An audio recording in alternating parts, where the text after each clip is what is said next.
Sibiri Octobre kalo tile 11 sanba filani mɔgɔ ani duuru DMS TV channel muso ni cɛw ni ɲantuma a y'aw bisimila DMS TV sanfɛ foli an ta n'o b'an kanubagaw n'a lamɛnbagaw bɛɛ lajɛlen Mali kɔnɔ ani Mali kɔ kan aw ka dɔn kibaru ni o wagati seli sani an ka da se an ka bi kunnafonibaw ma ni ka olu da tulo kan an bɛ aw hakilina jigin k'aw bɛ se k'an dɛmɛ ni kunnafoniya kan ni n'a carilen ani ka hakilinaw di hakilina diyɔrɔ la wale kɔfɛ bi kunnafoniba minnu b'an bolo ni ka olu da tulo kan dɔw bɛ tali kɛ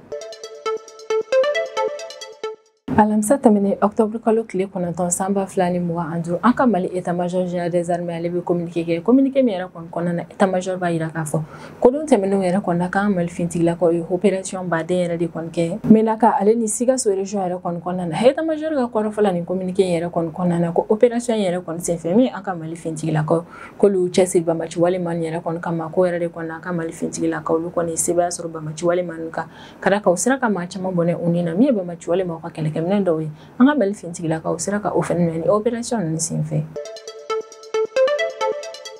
Araba tɛmɛnen Octobre kalo tile 8 sanba fila ani mɔgɔ ani duuru an ka Mali office central de stupéfiant ni o ye OCS ni cakɛda an ka Mali jamana kɔnɔna na minnu ka baara yɛrɛ kɔni bɛnnen don ɲaminimafɛnw don ni kɛlɛli ma ne ka bɔ an ka Mali jamana kɔnɔna na o ka maaw yɛrɛ kɔni opération kɛ an ka Bamako rive droite yɛrɛ kɔni hayala k'a fɔ ko opération in kɛra sebayaba ye OCS maaw yɛrɛ kɔni bolo ka da ka opération yɛrɛ kɔni kɛra sababu n'u sera ka u bolo da furaba yɛlɛmalen caman yɛrɛ kɔni tɔni kan ale n'u y'u bolo da maa dɔw yɛrɛ kɔni fɛnɛ kan minnu bɛ an ka Mali kiritigilamaw yɛrɛ kɔni bolo an bɛ wagati min na i n'a fɔ ko bi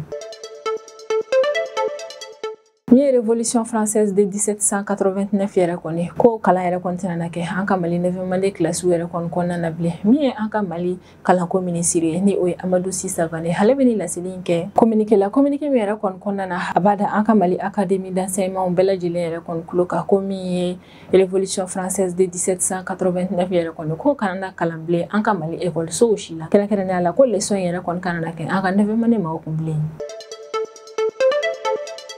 Alamisa tɛmɛnen Octobre kalo tile 9 sanba fila ani mɔgɔ ani duuru an ka Mali feereko ministre ale kɔni bɛ bɔ ni ka laseli yɛrɛ kɔni kɛ laseli min kɔnɔna na b'a yira k'a fɔ ko ka sanga ni carburant yɛrɛ kɔni donni an ka Mali jamana yɛrɛ kɔni kɔnɔna na ko min ye olu feereko ɲɛmaa maaw yɛrɛ kɔni k'olu bɛna opération ba dɔw yɛrɛ kɔni daminɛ Mali fantan a naani bɛɛ lajɛlen na k'a daminɛ Mali faba la fo ka taa bila région yɛrɛ kɔni bɛɛ lajɛlen kɔnɔna na k'u bɛna ni opération minnu yɛrɛ kɔni kɛ opération ninnu kɛ kun de ye walasa ka se ka taa contrôle yɛrɛ kɔni kɛ station na k'a dɔn k'a fɔ ko min ye station maaw ye u tɛ ka dɔ fara essence wari yɛrɛ kɔni kan bɛ wagati min na i n'a fɔ ko bi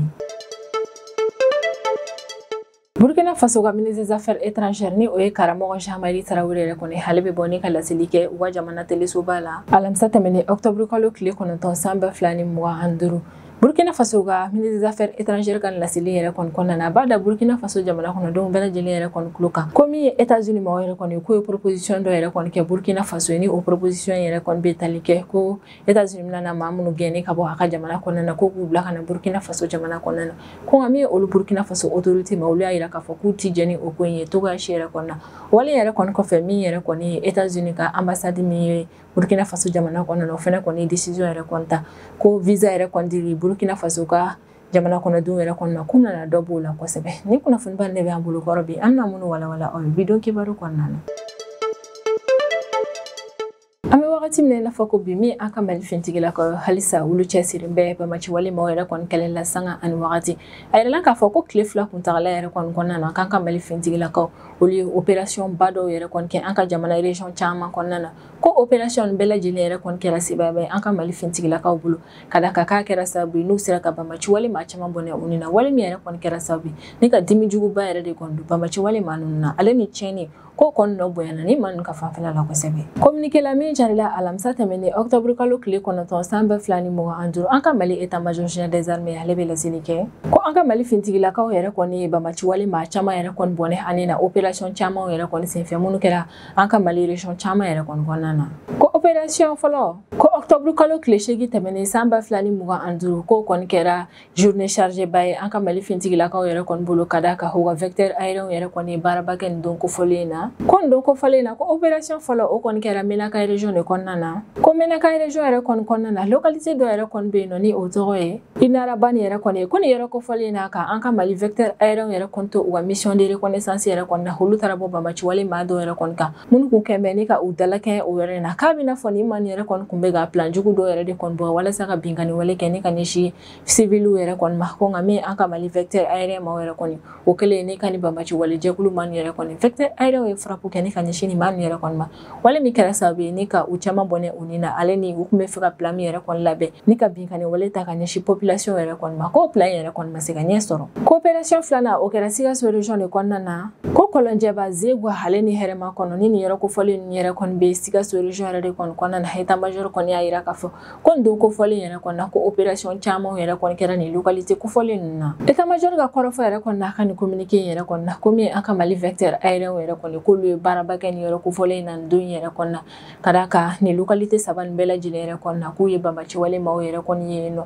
ko yɛrɛ de kɔni sen fɛ an ka Mali vecteur aérien yɛrɛ kɔni frappe kɛ ni ka ɲɛsin nin localité saba nin bɛɛ lajɛlen ma ko frappe yɛrɛ kɔni kɛra sababu ni ka Bamaci wale maa minnu yɛrɛ kɔni bɔnɛ hani la o ka ca ni Bamaci wale maa 10 bɔyan ko yɛrɛ kɔni ko Bamaci wale maaw bɔnɛni u ni na fɛnɛ kɔfɛ min ye kɛlɛkɛminɛw ye k'an ka Mali fintigilakaw sera ka tiɲɛni yɛrɛ kɔni don Bamaci wale maaw ka nin fɛn na nin frappe ninnu sen fɛ ko dugusajɛ ni o bɛnna alamisa tɛmɛnen ba octobre kalo tile 9 san 2025 sɔgɔmara fɛ joona yɛrɛ kɔni fɛ ko min ye Bamaci wale maaw ye olu kun nana lajɛ k'u bɛ binkani wale kɛ ka ɲɛsin an ka Mali fintigilakaw yɛrɛ kɔni ma Zantigila localité la ko an ka Mali fintigilakaw ka cɛsiralen n'u ka baara kɛ ko ɲuman o kɛra sababu n'u sera ka Bamaci wale maaw yɛrɛ kɔni bali u ka wale jugu in na ko nin don kofɔlen sɔgɔma fɛ joona yɛrɛ kɔni fɛ min Bamaci wale maaw olu nana essayer k'u bɛ binkani wale kɛ ne ka ɲɛsin an ka Mali fintigilakaw ka poste de contrôle ma min bɛ Zantigila localité kɔnɔna na ko nka Bamaci wale maaw ka nin binkani wale yɛrɛ kɔni ma se ka sebaaya yɛrɛ kɔni sɔrɔ wa ko in yɛrɛ kɔni kun cɛra ni Bamaci wale maa caman yɛrɛ de kɔni bɔnɛnen u ni na wale min y'a yira na k'a fɔ ko ni kɛlɛ in yɛrɛ kɔni da man ja u la kosɛbɛ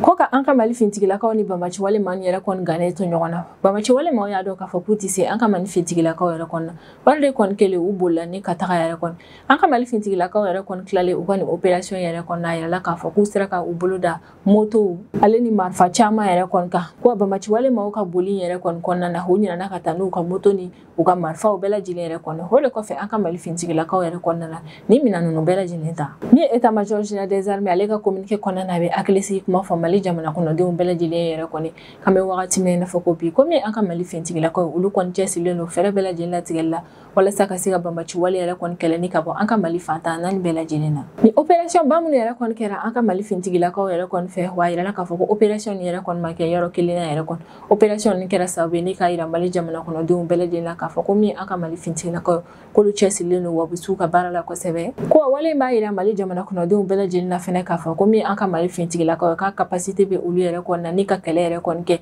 an ka jamana région fantan a naani bɛɛ lajɛlen na Bamaci wale maa ninnu contre la ko an ka Mali fintigilakaw olu kɔni ka cɛsiri baara yɛrɛ kɔni kun de walasa ka se ka Mali jamana kɔnɔdenw ka lakana sabati jamana fantan naani bɛɛ lajɛlen na an kɔni bɛ wagati min na i n'a fɔ ko bi foliba bɛ kɛ ni ka ɲɛsin an ka Mali fintigilakaw yɛrɛ kɔni ma ka d'a kan sanga ani wagati ni maa yɛrɛ kɔni cɛsirilen don jamana lakanani baaraw yɛrɛ kɔni na o de la sanga ani wagati u bɛ fɛɛrɛ bɛɛ lajɛlen latigɛ ni ka Bamaci wale maa yɛrɛ kɔni kɛlɛ cogo min ni maa jugu ni yɛrɛ kɔni menace bɛ se ka wuli ka bɔ an ka Mali jamana kɔnɔdenw kan an ka Mali office central des stupéfiants ni o ye OCS maaw yɛrɛ kɔni a yirala k'a fɔ ko don tɛmɛnenw yɛrɛ kɔni na ni opération ba dɔw yɛrɛ kɔni kɛ ɲɛnaminimafɛnw yɛrɛ kɔni contre la an ka Mali jamana kɔnɔna na ko araba tɛmɛnen octobre kalo tile 8 san 2025 an ka Bamako OCS maa minnu yɛrɛ kɔni ka bolofara bɛ an ka rive droite yɛrɛ kɔni na a la k'a fɔ k'olu ye opération ba dɔ yɛrɛ kɔni kɛ Bamako rive droite yɛrɛ kɔni na opération min yɛrɛ kɔni kun cɛra ni fura bayɛlɛmalen caman yɛrɛ de kɔni minɛlen maa dɔw la a ka Bamako OCS rive droite ni o ɲɛmɔgɔya bɛ capitaine Demba Tukara yɛrɛ de kɔni ma a yirala k'a fɔ k'ale de ka cɛdenw yɛrɛ kɔni ni 16 ba in yɛrɛ kɔni kɛ ko wa 16 in kɔnɔna na u y'u bolo da fura bayɛlɛmalen carton 370 de kan ko ni fɛn yɛrɛ kɔni pesele hagira bɛ taa fo tonne 5 yɛrɛ de kɔni na ko ɲani OCS maaw yɛrɛ kɔni ka nin opération in kɛ o y'a sɔrɔ u ye kunnafoniya kɛrɛnkɛrɛnnenw yɛrɛ de kɔni sɔrɔ ni ka bɔ service d'enseignement maaw yɛrɛ kɔni yɔrɔ la u ye kunnafoniya minnu yɛrɛ kɔni labara cogo ɲuman yɛrɛ kɔni na wale min yɛrɛ kɔni nana kɛ sababu ni nin opération in kɛra sebayaba ye an ka office central des stupéfiants maaw bolo an ka OCS maaw yɛrɛ kɔni ni renseignement min yɛrɛ kɔni sɔrɔ ni u ye o labara cogo ɲuman yɛrɛ kɔni na o wale kɛra sababu ni k'a yira jamana kɔnɔdenw bɛɛ lajɛlen yɛrɛ kɔni na k'a fɔ ko capitaine Tunkara k'ale ka cɛ cɛdenw yɛrɛ kɔni ka jateminɛ ka ca kosɛbɛ ko wa u bɛ se u ka baara la sanga ani wagati ko office central de stupéfiant ka cɛdenw yɛrɛ kɔni u bolo da ni fura bayɛlɛmali carton 370 min yɛrɛ kɔni ka hayɛrɛla k'a fɔ ko ni fura bayɛlɛmali ni yɛrɛ kɔni kun nakun de ye walasa ka se ka taa feere an ka jamana fantan a naani bɛɛ lajɛlen na ko nka OCS maaw ka cɛsiri ale n'u ka baara kɛ ko ɲuman kɛra sababu ye n'u sera ka u bolo da ni fura bayɛlɛmali ni yɛrɛ kɔni kan yanni u ka se u seyɔrɔ la o b'a yira k'a fɔ ko fura ni yɛrɛ kɔni kun bɛna na cɛnni min don an ka Mali jamana kɔnɔdenw yɛrɛ kɔni ka kɛnɛya ko la ko yɛrɛ kɔni ma bɔ bilen ka d'a kan OCS maaw y'u cɛsiri ni fɛn in minɛli la teliya la ko fura bayɛlɛmalen yɛrɛ kɔni minɛli fɛnɛ kɔfɛ min ye an ka OCS maaw yɛrɛ kɔni u sera ka u bolo da maa caman yɛrɛ kɔni ka bisiga bɛ ka kɛ mun na k'a fɔ k'olu yɛrɛ de kɔni ka baara ye ni fura feere ni yɛrɛ kɔni ko wa olu le kun ta ye koli ninnu ye ko an bɛ wagati min na i n'a fɔ ko bi tɛgɛ dara maa maa yɛrɛ kɔni ka ni opération yɛrɛ kɔni senfɛ ka d'a kan ko bisiga bɛ ka kɛ la k'a fɔ ko e yɛrɛ de kɔni kun ta ye ni fɛn kun ta yɛrɛ kɔni ko man bɛɛ lajɛlen yɛrɛ kɔni bɛ an ka Mali kiiritigilamaw yɛrɛ kɔni bolo k'an bɛ wagati min na i n'a fɔ ko bi ko wa sɛgɛsɛgɛli baaraw yɛrɛ kɔni bɛ sen na walasa ni complice wɛrɛw yɛrɛ kɔni bɛ nin maa ninnu yɛrɛ kɔni na ka fɛɛrɛ latigɛ ni ka o complice yɛrɛ kɔni minɛ nka minnu yɛrɛ kɔni minɛnen don an bɛ wagati min na i n'a fɔ ko bi olu bɛ kiiritigilamaw yɛrɛ kɔni ka bolo kan walasa don n'a nataw yɛrɛ kɔni na ni maa ninnu yɛrɛ kɔni ye walejugu min yɛrɛ kɔni kɛ ka ɲakili ta ni ka ɲɛsin u ma u ka walejugu ninnu na ni opération min yɛrɛ kɔni kɛra an ka OCS maaw yɛrɛ kɔni fɛ o b'a yira k'a fɔ ko OCS ɲɛmaaw yɛrɛ kɔni bɛ ka fɛɛrɛ minnu sigi sen kan an bɛ wagati min na i n'a fɔ ko bi walasa ka nin fɛn nin yɛrɛ kɔni kɛlɛ ko o fɛɛrɛ nin bɛɛ lajɛlen yɛrɛ kɔni bɛ ka nɔ bɔ wa wale yɛrɛ kɔni ye cikan gɛlɛn de ye min yɛrɛ kɔni bɛ ka lase ɲɛnaminimafɛn feerebaga ma nin yɛrɛ kɔni ma o cikan yɛrɛ kɔni ye min ye o de ye ko min an ka OCS maaw yɛrɛ kɔni k'u bɛ cɛsiri ka fɛɛrɛ bɛɛ lajɛlen latigɛ walasa ka maa nin yɛrɛ kɔni bali u ka walejuguw la an ka jamana kɔnɔna na hali n'a sɔrɔ ni nin maa nin yɛrɛ kɔni y'u ka stratégie yɛrɛ kɔni falen min fɛnɛ OCS cɛdenw ye olu fɛnɛ b'u ka stratégie yɛrɛ kɔni falen sanga ani wagati fɛɛrɛ bɛɛ kɔni bɛ kɛ walasa bolo ka da ni maa nin yɛrɛ kɔni ka minɛnw kan yan'u kana na cɛnni don jamana kɔnɔdenw ka kɛnɛyako la an ka Mali kalanko minisiri ni o ye Amadou Sy Savané yɛrɛ kɔni ale ye décision ba dɔ yɛrɛ kɔni ta don tɛmɛnenw yɛrɛ kɔni na décision min yɛrɛ kɔni kɔnɔna na a y'a yira k'a fɔ ko leçon min yɛrɛ kɔni bɛ kɛ an ka Mali 9e année classe denw yɛrɛ kɔni kun ni o leçon in yɛrɛ kɔni tɔgɔ de ko révolution française de 1789 ko ka ni leçon kofɔlen yɛrɛ kɔni kalanni jɔ an ka jamana 9e année bɛɛ lajɛlen kunna an ye ni kunnafoniya yɛrɛ kɔni sɔrɔ communiqué dɔ yɛrɛ de kɔni senfɛ communiqué min yɛrɛ kɔni carila alamisa tɛmɛnen octobre kalo tile 9 san 2025 ni communiqué in yɛrɛ kɔni bɔra an ka kalanko minisiri de yɔrɔ la ni ka a ɲɛsin an ka Mali académie d'enseignement directeur yɛrɛ kɔni ma wa communiqué in yɛrɛ kɔni kɔnɔna na min ye kalanko minisiri ni o ye Amadou Sy Savané ale bɛ laɲini kɛ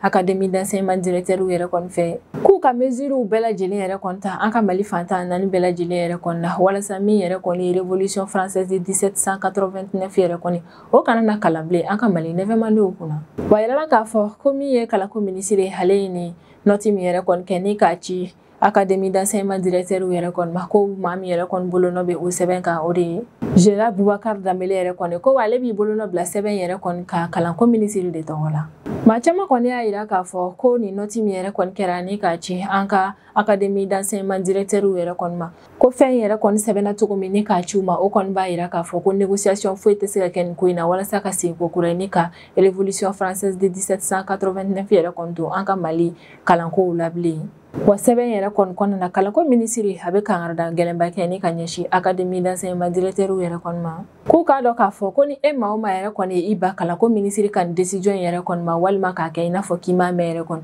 ko min fɛnɛ ye kalanko minisiri ye fɛɛrɛ fɛn fɛn bɛ se ka latigɛ walasa ka se ka sanction yɛrɛ kɔni ta i kama ko kalanko minisiri fɛnɛ bɛ o sanction in ta ni ka ɲɛsin e ma ni décision min yɛrɛ kɔni bɔra an ka Mali autorité yɛrɛ kɔni yɔrɔ la hali n'a sɔrɔ u ma walawalali kɛ an ye a ko yɛrɛ kɔni na ko min na u bɛ ka nin fɛn yɛrɛ kɔni bɔ an ka jamana leçon yɛrɛ kɔni na nka wale yɛrɛ kɔni y'a yira Mali jamana kunden caman na k'a fɔ ko min yɛrɛ kɔni an ka jamana 9e année maaw yɛrɛ kɔni ka classe ye ko kalan minnu yɛrɛ kɔni bɛ kɛ u kun ni classe kofɔlen yɛrɛ kɔni kɔnɔna na k'an ka Mali autorité bɛ fɛ ka yɛlɛma yɛrɛ kɔni don o la an bɛ wagati min na i n'a fɔ ko bi nin décision yɛrɛ kɔni fura kosɛbɛ Mali jamana kɔnɔden caman yɛrɛ kɔni fɛ ka d'a kan maa caman y'a yira k'a fɔ k'olu yɛrɛ kɔni t'a dɔn kun kelen min yɛrɛ kɔni na Mali jamana yɛrɛ kɔni bɛ taa Faransi ka révolution yɛrɛ kɔni leçon yɛrɛ kɔni ta k'a fɔ ko a bɛ o ko yɛrɛ kɔni kalan fo k'a bɛɛ lajɛlen yɛrɛ kɔni yɛrɛ ko kun ni ju foyi yɛrɛ kɔni tɛ o la ko de kɔni an kan ka fɛɛrɛ latigɛ ni ka an ka jamana yɛrɛ de kɔni ka histoire a n'an ka cɛbɔ ka olu yɛrɛ kɔni lakodɔn min yɛrɛ kɔni ye Faransi ka histoire yɛrɛ kɔni lakodɔnni ye ko nafa foyi yɛrɛ kɔni tɛ u la Mali jamana kɔnɔna na ka sanga ni tile fila ni carburant ko dɛsɛ an ka Mali jamana kɔnɔna na hale ni kumaw yɛrɛ kɔni cayali ye bɔlɔlɔsiraw yɛrɛ kɔni ka d'a kan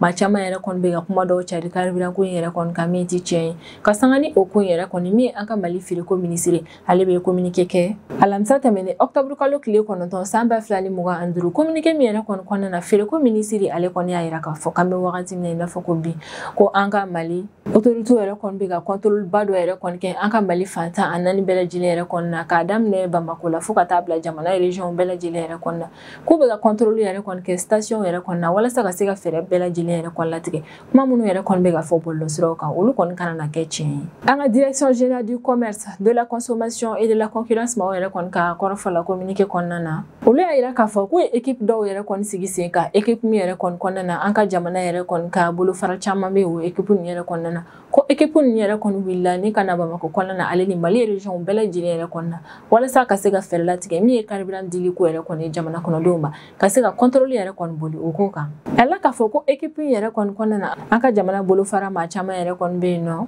ko direction générale du commerce de la consommation et de la concurrence ka agent bɛ yen office malien de la propriété industrielle olu ka maaw fɛnɛ bɛ yen direction nationale de la géologie et des mines ale ka agent bɛ yen fo ka taa se an ka Mali lakana tigilamɔgɔw yɛrɛ kɔni ma a yira k'a fɔ k'olu yɛrɛ de kɔni farala ɲɔgɔn kan ni ka kɛ équipe ba dɔ yɛrɛ kɔni ka fɛɛrɛ latigɛ ni ka contrôle yɛrɛ kɔni boli Bamako ale ni Mali région fantan 4 bɛɛ lajɛlen kan a yira k'a fɔ ko tarata tɛmɛnen octobre kalo tile 7 san 2025 an ka Mali comité interministériel de gestion des crises maaw ye u ka ɲɔgɔn ye min yɛrɛ kɔni kɛ nin don kofɔlen na k'o don yɛrɛ de kɔni na an ka Mali autorité yɛrɛ kɔni décision yɛrɛ kɔni ta wa yɛrɛ la k'a fɔ ko comité interministériel de gestion des crises et catastrophes maaw yɛrɛ kɔni ka nin réunion yɛrɛ kɔni ɲɛmɔgɔyara an ka Mali premier ministre de fɛ ni o ye général Abdoulaye Mengue an ka feereko minisiri yɛrɛ kɔni k'a kɔrɔfɔ la ko olu yɛrɛ kɔni bɛ ka nin opération min yɛrɛ kɔni kɛ opération in laɲini yɛrɛ kɔni laɲini 4 yɛrɛ de kɔni walasa crise min yɛrɛ kɔni bɛ an ka jamana kɔnɔna na ka se ka o crise wuli ka bɔ yen ko opération kɛ kun ye laɲini 4 yɛrɛ de kɔni laɲini 4 minnu yɛrɛ kɔni mana sabati o bɛ se ka kɛ sababu ye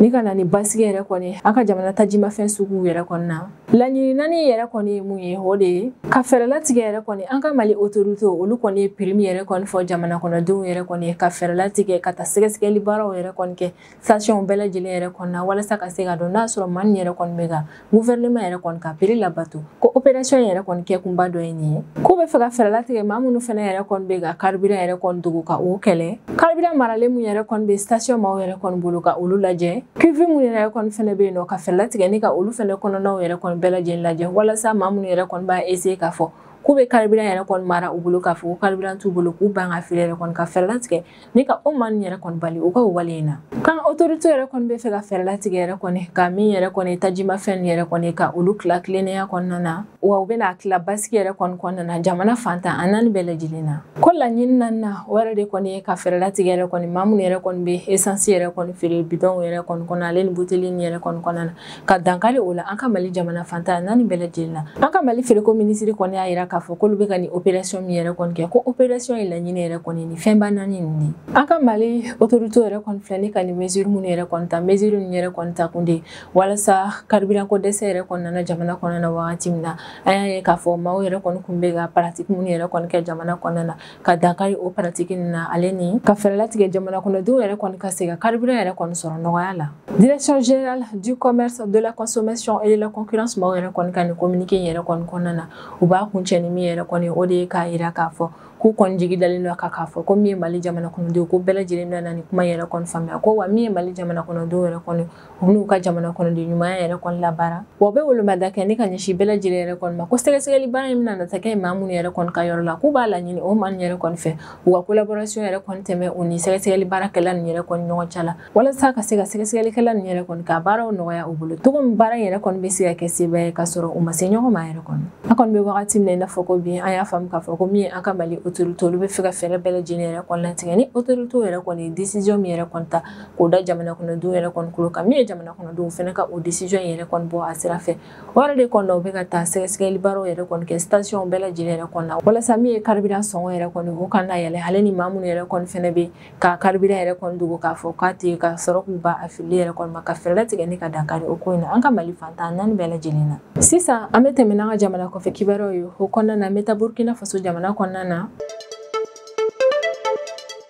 alamisa tɛmɛnen octobre kalo tile kɔnɔntɔn san 2025 Burkina Faso autorité yɛrɛ kɔni bɛ dénoncé yɛrɛ kɔni kɛ kan bɛ wagati min na i n'a fɔ ko bi komi États-Unis maaw yɛrɛ kɔni k'u ye offre dɔ yɛrɛ kɔni kɛ olu Burkina Faso maaw yɛrɛ kɔni fɛ ni o offre yɛrɛ kɔni bɛ Italie yɛrɛ kɔni kɛ ko États-Unis bɛna maa minnu yɛrɛ kɔni gɛn ka bɔ a ka jamana kɔnɔna na ko k'u dɔw yɛrɛ kɔni bila ka na Burkina Faso jamana kɔnɔna na ka Burkina Faso bɛ nin laɲini yɛrɛ kɔni dénoncé kosɛbɛ u b'a yira k'a fɔ ko États-Unis ni proposition min yɛrɛ kɔni kɛ olu Burkina Faso la ko proposition yɛrɛ kɔni tɛ kɛ mɔgɔ la ka d'a ka proposition ɲuman tɛ ko wa danbe min yɛrɛ kɔni bɛ Burkina Faso yɛrɛ kɔni na ko o tɛ jɛni nin ko in yɛrɛ kɔni ko yɛrɛ de kɔni na olu Burkina Faso autorité maaw yɛrɛ kɔni u ban États-Unis ka nin proposition in ma comme Burkina Faso maaw yɛrɛ kɔni nin kuma yɛrɛ kɔni fɔ o ko jaabi la min yɛrɛ kɔni États-Unis ko min fɛnɛ ye visa dile Burkina Faso ka jamana kɔnɔdenw yɛrɛ kɔni na k'u nana camanba yɛrɛ de kɔni bɔ o la ni laseli yɛrɛ kɔni kɛra Burkina Faso ka ministre des affaires étrangères de fɛ ni o ye karamɔgɔ Jean-Marie Traoré yɛrɛ kɔni ni ale laseli yɛrɛ kɔni kɛ Burkina Faso telesoba yɛrɛ kɔni na laseli in kɔnɔna na b'a yira k'a fɔ ko États-Unis proposition min kɛ olu Burkina Faso maaw yɛrɛ kɔni ni o proposition yɛrɛ de kɔni ko États-Unis bɛna na maa minnu yɛrɛ kɔni gɛn ka bɔ a ka jamana kɔnɔna na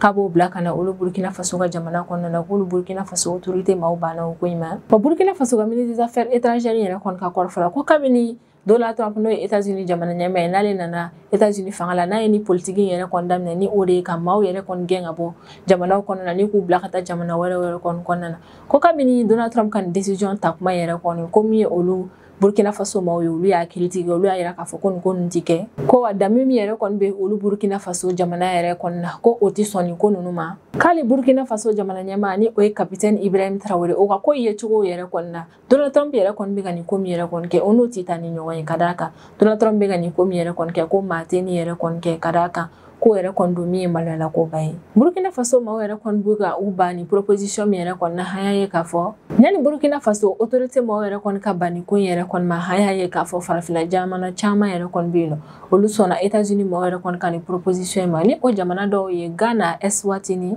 Rwanda ale ni Sudan du Sud haya ye k'a fɔ ni jamana ninnu yɛrɛ kɔni sɔnna États-Unis ka proposition yɛrɛ kɔni ma wa États-Unis yɛrɛ kɔni commencera ni ka maaw gɛnni daminɛ ni ka bila ka na ni jamana kofɔlen ninnu kɔnɔna na nka min yɛrɛ kɔni Burkina Faso ale y'a yira k'a fɔ k'a tɛ jɛni nin ko ninnu yɛrɛ kɔni ka da ka nin tɛ ko kɛta ye ko yɛrɛ de kɔni na u banna États-Unis yɛrɛ kɔni ka nin proposition in ma yani Burkina Faso ka ministre des affaires étrangères ni o ye karamɔgɔ Jean-Marie Traoré ɲɔni ale yɛrɛ kɔni ka bɔ ni ka nin déclaration ba nin yɛrɛ kɔni kɛ Burkina Faso telesoba yɛrɛ kɔni na heure damadɔni ka kɔn o yɛrɛ kɔni ɲɛ o y'a sɔrɔ États-Unis ka lasigiden min yɛrɛ kɔni bɛ Burkina Faso jamana kɔnɔna na o kɔni tun ye laseli yɛrɛ kɔni kɛ ko visa yɛrɛ kɔni dili Burkina Faso ka jamana kɔnɔdenw yɛrɛ kɔni ka mana kɛ voyage suguya o suguya yɛrɛ kɔni ko min yɛrɛ kɔni États-Unis ko a ye o jɔ fɔlɔ États-Unis ka ambassade yɛrɛ kɔni ka kɔrɔfɔ la ko min yɛrɛ kɔni visa ɲinini yɛrɛ kɔni Burkina Faso ka ressortissants yɛrɛ kɔni fɛ ko olu ka o demande traitement yɛrɛ kɔni bɛ taa kɛ Lomé ni o ye Togo faaba ye ko maa min yɛrɛ kɔni ka visa yɛrɛ kɔni ɲinini demande yɛrɛ kɔni baaraw bɛɛ lajɛlen yɛrɛ kɔni bɛna taa kɛ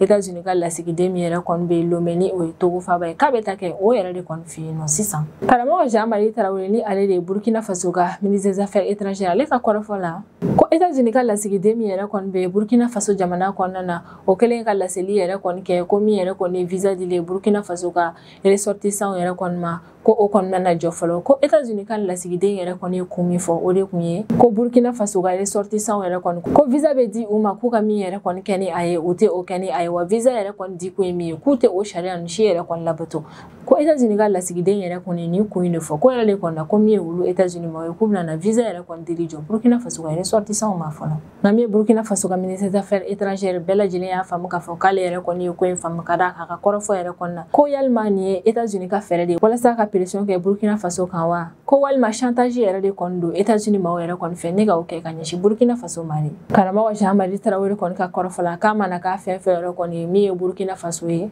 ale kɔni ye jamana ye min ka danbe b'a bolo ko maa jigiyɔrɔ yɛrɛ kɔni don nka ka maa gɛn ka bila ka taa yen nɔ ko Burkina Faso jamana tɛ o jamana ye a kɔni bɛ wagati min na i n'a fɔ ko bi maaw yɛrɛ kɔni bɛ ka bisiya k'a fɔ ko min ye États-Unis yɛrɛ kɔni ye ko a kɔni ye visa dili yɛrɛ kɔni jɔ Burkina Faso ka ressortissants ma nin kun yɛrɛ de kɔni na ka d'a kan min ye Burkina Faso somɔgɔw u y'u ban ni ka États-Unis ka magɛnɛ nin yɛrɛ kɔni kunbɛn ni ka o minɛ ka na yɛrɛ kɔni nka min yɛrɛ kɔni ye Burkina Faso autorité ma olu y'a yira k'a fɔ k'u tɛna na u dalakan bila maa si yɛrɛ kɔni ko olu fura dama ma deli ka jɛn ni Donald Trump ka ni politique yɛrɛ kɔni ye wa olu tɛ se ka jɛn n'a ye cogoya si la ka d'a kan min ye Burkina Faso ale danbe yɛrɛ tɛ sɔn nin ko ninnu yɛrɛ kɔni na ko yɛrɛ de kɔni na États-Unis mana fɛɛrɛ fɛn fɛn yɛrɛ kɔni latigɛ min ye olu Burkina Faso maaw yɛrɛ kɔni k'olu kɔni tɛna na sɔn yɛrɛ kɔni min ye États-Unis a k'a ka maaw gɛn ni k'a bila ka taa Burkina jamana kɔnɔna na ka d'a kan Burkina Faso ale ye maa jigiyɔrɔ ye nka ka maa gɛn ka taa yen nɔ ko o jamana tɛ Burkina Faso ye ni ne bɛ dan sigi an ka bidon kibaru la an b'an kanubaga n'an lamɛnbagaw bɛɛ lajɛlen fo Mali kɔnɔ ani Mali kɔ kan an bɛ aw hakilina jigin k'aw bɛ se k'an dɛmɛ ni kunnafoniya ni kanni n'a carili ani k'aw hakilinaw di hakilina diyɔrɔ la wale kɔfɛ an b'a fɔ a ɲɛna ko aw k'an bɛn a ɲɔgɔnna wɛrɛ ma